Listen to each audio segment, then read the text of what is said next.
My name is Anna Miller, and today I turn 32. I live happily with my husband, James, who is 4 years older than me, and our sweet 6-year-old son. We're a small, loving family of 3. Today, we're attending a wedding. It's more of a connection for James than for me. I just recognized the couple by face. The wedding is at a fancy hotel, and I found myself admiring how beautiful everything looked. While James chatted with some guests, I stepped away to use the restroom. On my way back, I overheard some rude whispers. The comments weren't about me directly, but they were mean and made me uncomfortable, so I walked away. As I left, someone rudely shouted at me, but I ignored it. Soon after, I heard footsteps behind me and felt someone grab my arm. I turned to see a woman, breathing heavily. When I pulled my arm away, she stumbled back dramatically. Another woman then approached and started yelling at me, acting like I'd done something wrong. She asked who I was, but I didn't recognize either of them. They told me they were my sister, Natalia, and my mother, but their names didn't bring back any memories or emotions. They got angry when I didn't respond the way they wanted. Soon, 2 men joined, one they called Dad, and the other was Benjamin. Dad looked annoyed, while Benjamin looked shocked. Natalia accused me of crashing the wedding. I felt confused and out of place. These people used familiar names, but they felt like strangers to me. Tension filled the room, and someone yelled for security. "Watch your language," someone warned, trying to calm things down. Dad stood by Natalia, while Benjamin looked overwhelmed and tried to calm everyone. I whispered something quietly, but it got lost in all the noise. Then James arrived. "There you are, Anna. I've been looking for you," he said, drawing everyone's attention. I smiled and replied, "Got caught up with some people." Natalia stared at me angrily as I walked over to James. My so-called parents looked confused. Benjamin apologized nervously. "I'm sorry, Mr. Miller." My wife spoke out of turn. "I apologize to your wife as well," he said, then turned to Natalia. "Come on, Natalia, say sorry." But Natalia refused. "Why should I apologize?" "She should. She's a disgrace to our family. We should have cut her off long ago." Benjamin looked shocked and confused, trying to understand what was going on. Then the older couple spoke up. "We're so sorry, Benjamin. She's always been a problem," they said, referring to me. "We disowned her 10 years ago. We don't know why she showed up today. She's been nothing but trouble." They made it sound like I never did anything with my life after high school, just worked small jobs. They said I should be grateful they raised me at all. But I felt nothing hearing their words. Yes, they were my biological family, but emotionally, we were strangers. They always favored Natalia over me. Our family had a long line of doctors. Our house even had a clinic where my mom worked as a nurse. Outsiders probably thought we were a perfect family, but the truth was very different. As a child, I tried hard to earn their love, but over time, I realized they only cared about Natalia. She was the pretty, favored one. I was ignored, but I was smart, and I used that to escape their toxic home.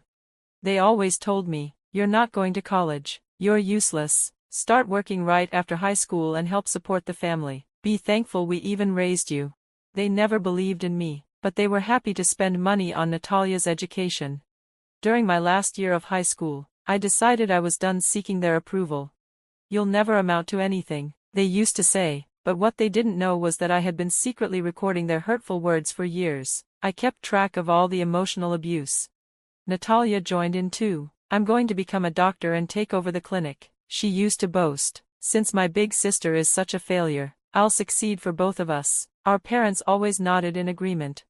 These conversations happened often, like they were rehearsed. I was always the disappointment. Natalia was always the favorite. After high school, I worked part-time jobs for 4 years. I still lived at home, though they treated me like a burden. They wouldn't let me leave because they wanted control. Eventually, I secretly rented my own apartment. I knew I was an adult and didn't need their permission. I lied about how much money I made so they wouldn't ask for more. I even started investing and slowly saved up money. Later, when Natalia was studying for her high school exams, she complained that I was distracting her. That's when my parents finally told me to leave. I don't think they expected me to stay away for good, but I did. And I never looked back. That was all it took. 10 years later, at a wedding, I overheard an argument between my sister Natalia and her husband, Benjamin. They were upset about something, But it seemed like a misunderstanding about who was invited. Benjamin insisted that I had been invited. It was Natalia and Benjamin's wedding, something I knew but didn't care much about. I had let go of all interest in my old family a long time ago. As the argument got louder, my father suddenly realized who Benjamin was. "Wait, isn't he the son of the director of Miller General Hospital?" he asked in shock. My mother and Natalia were just as surprised. At that moment, my husband, James, stepped forward. "Nice to meet you. I'm James Miller, and this is my wife, Anna," he said warmly. James came from a respected family of doctors. His parents ran a hospital, and James himself was a medical student when we met. My parents were stunned. After years of treating me as if I was worthless, they now looked at me differently because of my husband. Then Benjamin, trying to ease the tension, said, "I can't believe Dar. Miller's wife is my sister now. What a small world." He even apologized for how things had gone earlier. I had once taken my son to him when he was sick, and Benjamin had been kind. He suggested we start treatment right away at his hospital. But I told him, "Actually, we're going to get a second opinion." Benjamin looked surprised. Maybe he thought my son's case was special, but I didn't want him to treat Max like just another patient. That's when Natalia jumped in with a cruel remark. "Just because you married a doctor doesn't make you smart. Poor kid, growing up with a mother like you." Benjamin tried to calm her down. "Natalia, stop it, she's your sister." James looked at me, puzzled. "Anna, these people are your family?" I shook my head. "No, not anymore." I told him how they used to treat me, blaming me for everything, not giving me enough food, making me wear old clothes while Natalia got new ones, even tearing up my textbooks. "A real family wouldn't treat you like that," I said. "They wouldn't abuse you or steal from you." My words shocked everyone. Even Benjamin and my parents looked stunned. Rumors about abuse at their clinic had spread, and their business was already suffering, but they never saw that they were the problem. James's parents had also heard about how I was treated. Quietly, they had begun investigating my old family's clinic, maybe to protect me, or maybe to hold them accountable. Natalia yelled, "That's all lies. You're just bitter because you failed at life." But the truth was coming out. Benjamin started questioning her. "She only finished high school?" he asked me. "No," I replied. "She graduated from college and now runs a company that works with hospitals, including ours." Everyone was shocked. My sister stared at me in disbelief. My parents looked lost. "She's lying. She never went to college," Natalia shouted. "I did," I said calmly, "and I didn't need to tell anyone. I was an adult. You weren't my family anymore." They couldn't believe it. My father yelled, "How dare you speak to us like this? We never approved of this." "I didn't need your approval," I answered. After high school, I worked, saved money, and paid my way through college. I even started my own business and met James during that time. Natalia, looking pale, whispered, "How? I always thought she was a failure." But deep down, I think she was confused, because I seemed happier than her.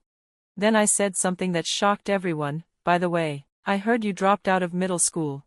Natalia tried to act tough. "What are you talking about?" I explained that a distant relative had told me about how she failed her entrance exam for a fancy school and stopped going to classes. Later, our parents arranged her marriage to Benjamin. Benjamin's face darkened. My parents and Natalia looked terrified. I added, "And I also heard you don't actually do medical admin work, you just do simple office tasks, right?" "You're lying," she screamed. "Maybe," I said, "but if it's not true, prove it." Benjamin looked doubtful. He asked Natalia to name just one professor from the university she claimed she went to. She couldn't. "That's not important right now," she shouted, avoiding the question. Benjamin pushed further. "Let's call one of the professors you say you studied under." Panicked, Natalia grabbed his phone and smashed it on the ground, stomping it with her heels until it was broken. Her rage shocked everyone in the room. People stared in silence. My parents tried to calm her down, but it was no use. As I watched it all unfold, I felt nothing. These people weren't my family anymore. "Shall we go home?" I asked James. "Already?" he said, surprised. I smiled. "Yeah, let's grab a cake from the hotel shop on the way." "That sounds nice," James said, and we walked away from the chaos. Later, I heard that Benjamin was caught in a scandal. He was accused of making fake diagnoses and overcharging patients. He was fired, and his marriage to Natalia ended shortly after. My parents tried to contact me for help, but they didn't have my number. They even went to James's hospital, causing a scene at the front desk. "She's our daughter-in-law. Let us talk to her," they begged. But it wasn't me or James who responded, it was his parents. With cold faces, they asked, "What business do you have with our daughter?" My parents went quiet and left. Eventually, their clinic closed. When I found out, I felt relieved. It felt like justice. Natalia's life continued to fall apart. She got involved with a married doctor, and when the affair was exposed, she was asked to pay compensation. Her parents, embarrassed, disowned her. She ended up working odd jobs, dealing with health problems, and finally becoming homeless. As time went on, I stopped caring about her. My former parents, now nearing retirement, couldn't find work because of their bad reputation. No one wanted them anymore. They became nothing more than a memory from my past. Meanwhile, my son's health improved after we took him to a different hospital. He didn't need to be admitted anymore, just regular medicine and checkups. That moment reminded me, my real family was here, my husband and my son. They were all I needed.